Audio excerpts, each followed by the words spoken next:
श्वेता भालेकर परब महाराष्ट्र एक पाऊल पुढे या कार्यक्रमामध्ये आपल्या सर्वांचं स्वागत। महाराष्ट्र ही भारतामधल्या सर्व राज्यांपैकी सर्वात मोठी अर्थव्यवस्था असल्याचं मुख्यमंत्री देवेंद्र फडणवीस यांनी सांगितलं। विधानसभेत राज्यपालांच्या अभिभाषणावरच्या चर्चेला उत्तर देत असताना मुख्यमंत्री बोलत होते।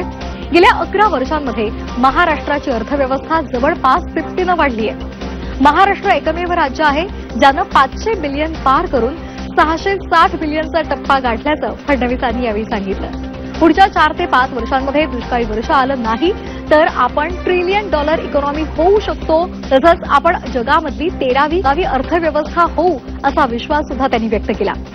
साधारणपणे 12-13 साली आपली अर्थव्यवस्था कितीची होती? 13 लाख कोटीची। 12-13 साठी 13 लाख कोटीची। आता गेल्या 11 वर्षामध्ये 13 लाख कोटीहून ती किती आली? 51 लाख कोटी।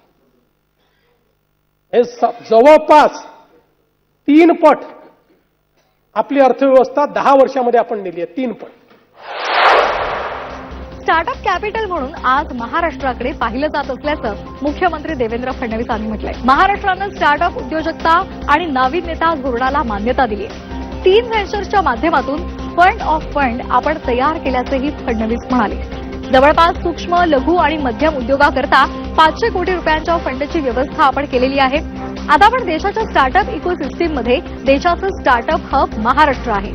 रजिस्टर्ड स्टार्टअपमध्ये सर्वाधिक स्टार्टअप देशाच्या 20% महाराष्ट्रामध्ये आहे आणि त्याहीपेक्षा देशामध्ये एकूण 119 युनिकॉर्न आहेत। यापैकी 28 युनिकॉर्न आपल्या महाराष्ट्रामध्ये आहेत। देशाच्या 25% किंवा त्यापेक्षा जास्त युनिकॉर्न हे महाराष्ट्रामध्ये आहेत आणि म्हणून स्टार्टअप कॅपिटल म्हणून आज महाराष्ट्राकडे आपण पाहू शकतो असंही मुख्यमंत्र्यांनी म्हटलंय। मला सांगताना आनंद वाटतो की आता देशाच्या स्टार्टअप इकोसिस्टीममध्ये देशाचं स्टार्टअप हब बंगलोर नाही, देशाचं स्टार्टअप हब हैदराबाद नाही, देशाचं स्टार्टअप हब हे महाराष्ट्र आहे। देशातल्या आणि त्याहीपेक्षा युनिकॉर्न म्हणजे ज्या स्टार्टअपने 3-4-5 वर्षामध्ये 8,000 कोटीपेक्षा जास्त व्हॅल्युएशन यांचं चाललं जातं। म्हणजे पूर्वीच्या काळामध्ये मोठे मोठे उद्योगपती व्हायला 40-40 वर्ष लागायचे, पण स्टार्टअपमध्ये लोक त्या उद्योगपतींशी या ठिकाणी बरोबरी करतात। अशा पद्धतीनं देशामध्ये एकूण 119 युनिकॉर्न आहे।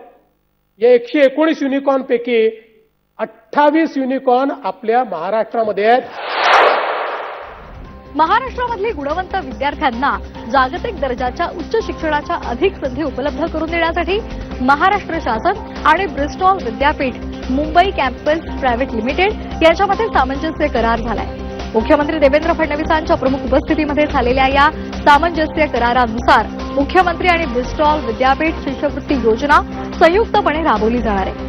सामाजिक आर्थिक अडचणींचा सामना करणाऱ्या गुणवंत विद्यार्थ्यांना उच्च प्रतीचं शिक्षण मिळावं हा या योजनेमागचा प्रमुख उद्देश आहे। माझी वसुंधरा अभियान सन्मान सोहळ्यामध्ये अभियान 4.0 आणि 5.0 अंतर्गत आयोजित राज्यस्तरीय स्पर्धेमध्ये बारामती नगर परिषदेनं प्रथम तर माळेगाव नगर पंचायतीनं द्वितीय पारितोषिक मिळवत आपली उल्लेखनीय कामगिरी नोंदवली आहे। यावेळी उपमुख्यमंत्री सुनेत्रा पवार यांनी म्हटलेलं आहे की पृथ्वीच्या पंचतत्वाचं जतन करणं आपलं काम आहे। माझी वसुंधरा केवळ अभियान नाहीये तर ही जन चळवळ आहे असं त्यांनी म्हटलंय। 2025 साली पहलगाममध्ये झालेल्या दहशतवादी हल्ल्यामध्ये जीव गमावलेले संतोष जगदाळे यांची मुलगी आसावरी जगदाळे हिला शासकीय सेवेमध्ये सामावून घेण्याचे निर्देश उपमुख्यमंत्री एकनाथ शिंदेंनी पुणे महानगरपालिका आयुक्तांना दिले। एकनाथ शिंदेंनी पुण्यातील जगदाळे कुटुंबियांची भेट घेतली होती। यावेळी त्यांनी संतोष जगदाळे यांच्या कुटुंबाला आर्थिक आधार मिळावा यासाठी आसावरीला शासकीय सेवेमध्ये सामावून घेण्याचं आश्वासन दिलं होतं। अतिशय दुर्दैवी हल्ला पहलगामला झाला। मी स्वतः तिकडे गेलो होतो आपल्या लोकांना तिथून रेस्क्यू करण्यासाठी महाराष्ट्रातल्या। मी नक्कीच जगदाळे परिवाराच्या सोबत आहे आणि त्यांच्या समस्या अडचणी आहेत त्या ऐकून घेऊन त्यांना न्याय देण्याचं काम आम्ही करू। महाराष्ट्र एक पाऊल पुढे मध्ये वेळ झाली इथेच थांबण्याची। ताज्या बातम्यांसाठी पाहत रहा झी 24 तास। नमस्कार।